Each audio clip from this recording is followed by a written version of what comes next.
tu m'as manqué quand même, toi. Toi aussi. Tu sais, ce qui me plaît dans ton quartier, c'est la verdure et tout ça. Ah oui, c'est vrai, c'est reposant.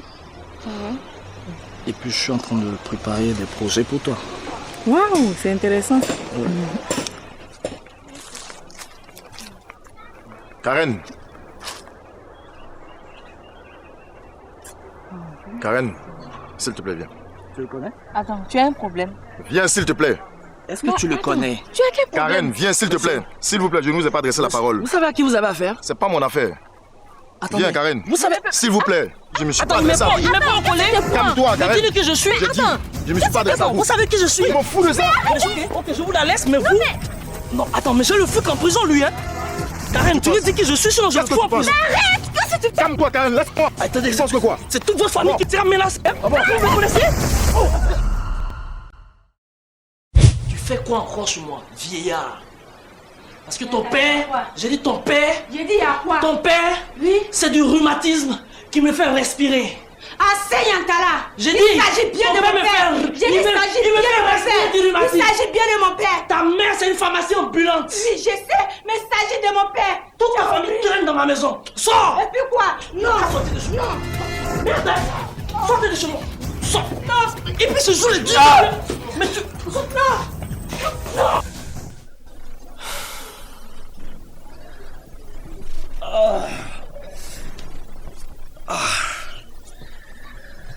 Ouais. Une excellente journée. Ouais. Frédéric Dacon Yantala. Si je pars de cette maison, tu ne me verras plus. Et cela se termina par des disputes, des bagarres, et maintenant le divorce.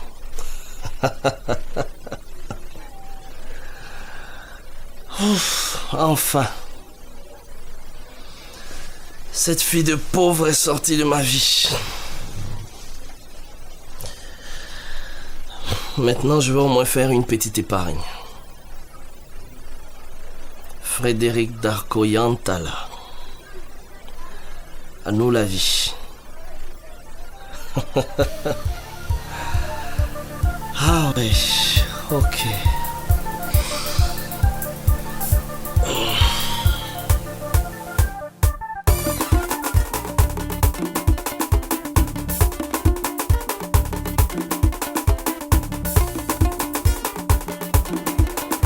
Allô, papa?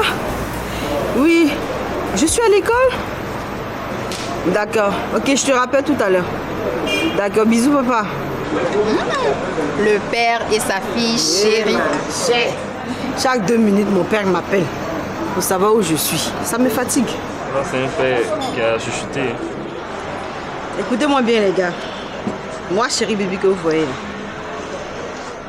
je m'adore telle que je suis. Vous voyez bien mes rondeurs, non? Ça se voit, hein? J'aime ça. Et nous, on aime ça aussi. Parce que je suis bien nourrie. Quand tu es en forme, c'est signe d'opulence ou bien? Bien sûr. Femme africaine. Je n'ai rien à envier à ces filles qui n'ont que la peau sur les os. Bibi. Je me demande même si elles mangent bien à la maison.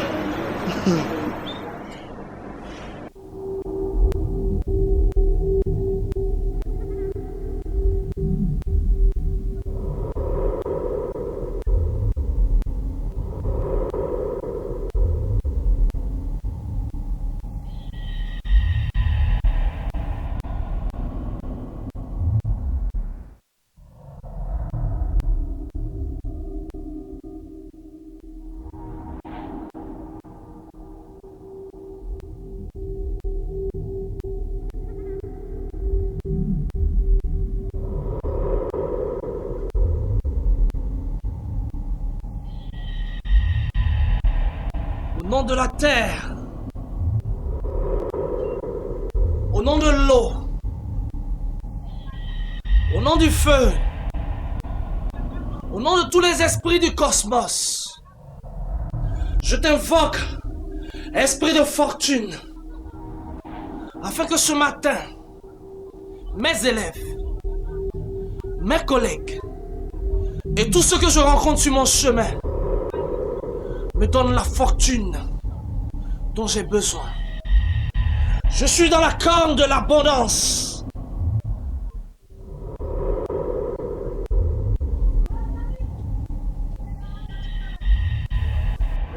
Moi, Sylvie Okeke, je suis la fille unique de la deuxième personnalité de ce pays, et non des moindres. T'as dit après le président, c'est mon papa. Ah ben oui. Et j'ai au moins 12 voitures dans mon parc. Tu vois ça? Et mon argent de poche du mois, ça équivaut à celui d'un professeur agrégé d'université. Et chaque 2 jours, ma mère me donne de l'argent pour faire des emplettes avec ma copine chérie. Et puis attendez-vous, hein. Chaque semaine, mon père me donne de l'argent qui équivaut au salaire d'un petit professeur de lycée. Donc ces gars-là, moi je peux les payer à la minute. Hein. Oh, c'est une petite chose. Et je suis même pas obligée d'aller à l'école tous les jours. Parce que moi, mon avenir est assuré.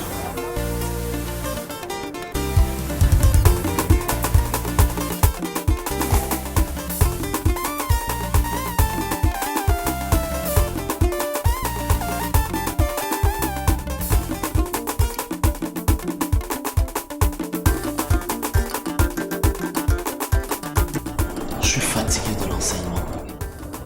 Et je suis convaincu que beaucoup de nos collègues pensent comme moi. Tu sais, c'est bizarre, c'est que on vient tout de suite à l'enseignement et 2-3 ans à peine, on est déçu de ce salaire minable qu'on reçoit. Tu parles de salaire. Les autres même parlent de carrière. Tu sais, moi, ce qui me déplaît le plus dans cette histoire, c'est la ténuité des enfants. Ils sont intellectuellement nuls. Et je me demande même si un jour, il y aura une pédagogie qui pourra remonter leur niveau pour les conduire à l'excellence. Bon, j'ai quand même essayé à plusieurs reprises de me faire muter au ministère de l'Éducation nationale. Parce que vois-tu, là, je suis exténué, quoi. Vraiment. Ça me prend la tête de continuer à enseigner l'histoire et la géographie du monde à des gens qui comprennent à peine. Absolument. Qui refusent de prêter une quelconque attention à ce que tu dis. Et concernant les copies, tu sais quoi? C'est que même les meilleurs n'ont juste que la moyenne. Vraiment. Ah non, je te dis quoi. Oui, c'est vrai, mais tu vois, moi, ce qui me déplaît le plus et ce qui me motive à partir, c'est le fait qu'on partage les mêmes moyens de transport. Non, rien n'est accroché, quoi. Total. En tout cas, il y a pour moi de l'espoir, je pense. Parce que, tu sais, le tout nouveau conseiller du ministre de l'Éducation nationale est un ami. C'est quelqu'un avec qui j'ai fait les bancs au lycée. Et cet après-midi, je passerai le voir. J'espère qu'il pourra t'aider. Bon courage à toi. Et puis bon, on a encore des dents. Ben, on va partir. Ouais, c'est vrai. Un peu tard, Michel. On va y aller. C'est ça la vie. Bon courage. Hein? Ouais. Moi, c'est tout le contraire. Je suis la 3e fille d'une modeste famille de 9 enfants. Mais j'ai la chance d'être l'assistante de chérie Bibi. C'est ça, ma copine. Tu as vraiment de la chance. Il y a trop d'avantages. Regardez. Les bijoux, les habits, les belles coiffures, l'argent. Tout ça, c'est ma Bibi chérie. Et elle me paye les études, donc je suis bien obligée de reprendre ma classe pour rester avec mon ange de Bibi. Ah, tu as intérêt, hein? Et son père m'appelle le garde du corps de chérie Bibi. On est tout le temps ensemble. J'ai pas fini. Vous savez, pour couronner le tout, j'ai Oh, écoute, tu vas pas les dire ça. aussi... Laisse Anne nous dire ça.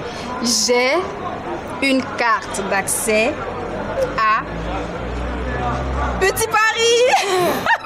Petit Paris. Petit Paris. Non, ça c'est le gros lot. Ça, c'est le jackpot.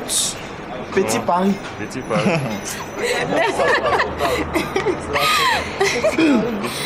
Ben, écoutez-moi bien, les gars. Si vous voulez profiter de tous ces privilèges, vous n'avez qu'à être à ma disposition. Vous aurez tout, villa, voiture et beaucoup d'argent. Vous aurez tout. Quand tu veux, je suis prêt pour toi. Voilà. En tout cas, comme moi. Je t'adore. Bisous aussi. Voilà.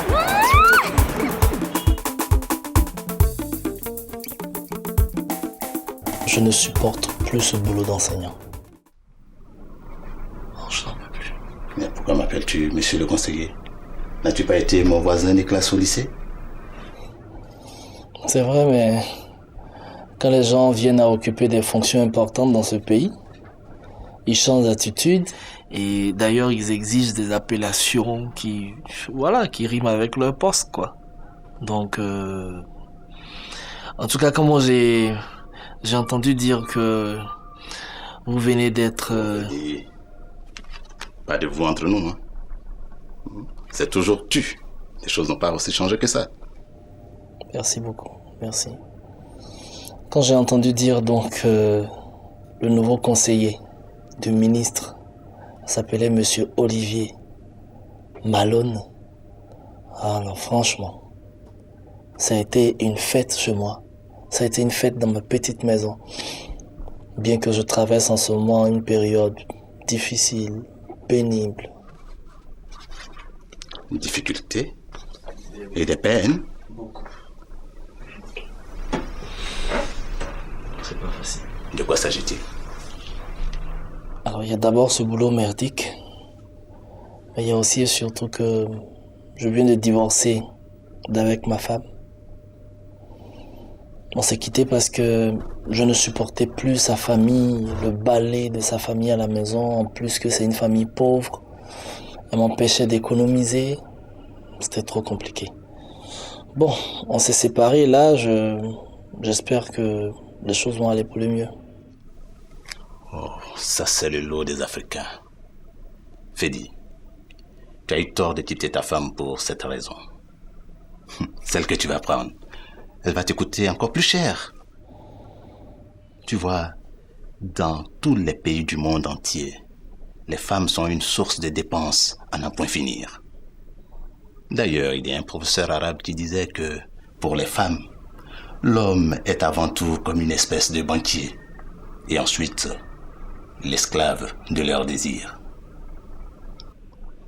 D'ailleurs, elles sont très rares les femmes qui considèrent l'homme comme un compagnon, comme un véritable partenaire.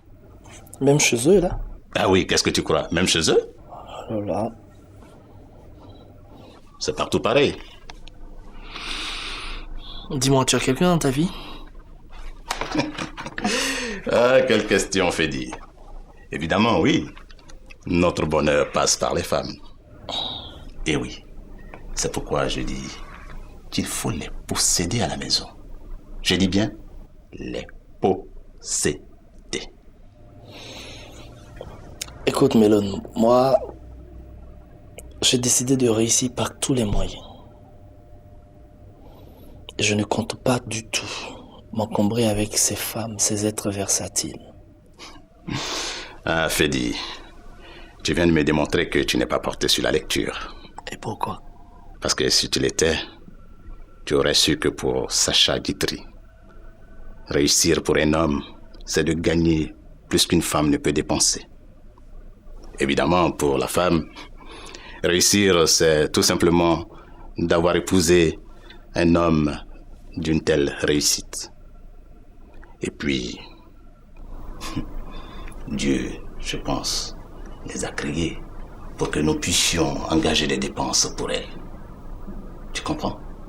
Mais je pense que nous ne sommes pas là pour disserter sur les femmes et leurs attitudes. Dis-moi, qu'est-ce qui t'amène cet après-midi? Vraiment, je te remercie déjà de m'accorder une oreille aussi attentive. Je suis venu te supplier d'user de tout ton poids pour me faire muter au ministère. Je supporte plus de toujours emprunter le transport en commun avec des élèves qui ne te respectent plus. Pourtant, ils sont les plus nuls. Là, je viens de me taper 2 heures de cours avec des muets, des sourds muets, j'ai envie de dire. J'ai 7 classes, figure-toi. Il faut préparer les cours, il faut signer les copies, il faut préparer les devoirs. J'ai plus de temps à moi-même. C'est devenu infernal. J'ai besoin que tu m'aides à sortir de ce bourbier parce que je pense que j'ai moi aussi le droit de profiter. Un peu comme ces grands fonctionnaires qui viennent après l'heure au bureau, qui partent avant l'heure. Voilà, qui profitent de leur temps, quoi. Il faut que tu m'aides. Oui, mais si tu abandonnes l'enseignement, tu laisserais là les lycéennes, ces belles lycéennes qui sont les proies. Écoute, Olivier, ça va te paraître paradoxal, mais je me suis jamais intéressé aux lycéennes. C'est vrai que c'est un vice qui est rattaché un peu à ce métier, mais moi, ça m'a jamais vraiment intéressé. La preuve. Excuse-moi, hein, je suis en réunion là, vous pourrez me rappeler plus tard. En ce moment, il y a un gros scandale qui bouscule tout le lycée parce qu'on a un collègue, figure-toi, qui est dans la même classe. En gros, c'est 2 filles. Et en plus, lie une relation avec 5 filles.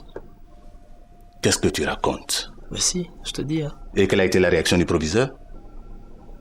Proviseur? Mais rien du tout. Comment rien? Mais que veut-il qu'il y ait un fliche comme sanction quand lui-même, le proviseur, est le premier à peloter les lycéennes? C'est le chef. Je t'assure qu'il a eu la chance, ce proviseur. Parce que si j'avais été conseiller technique au moment des faits, je l'aurais fait radier de l'effectif de la fonction publique. Alors là, Olivier, tu vas en radier beaucoup chaque année, hein, ici sous les tropiques. Et je le ferai sans hésiter. Oh là là. D'ailleurs, je voudrais que tu me signales le comportement de ces éducateurs indélicats. Tout ce que les parents leur demandent, c'est de former les élèves et non pas de les déformer en leur collant une grossesse. Mais moi, je veux même plus appartenir à ce milieu. Aide-moi à en sortir. Je t'en prie, souviens-toi de tout ce qu'on a traversé, de toute cette amitié qui continue aujourd'hui encore de nous lier. Et aide-moi à partir de là. Je veux rentrer au ministère. De toutes les façons, ici dans nos pays en Afrique, tout marche par favoritisme. Tu peux m'aider. Tu vois, je viens à peine d'arriver dans ce ministère. C'est vrai que le ministre est un de mes cousins. Ah. Dans quel pays se trouvent les chutes du Niagara?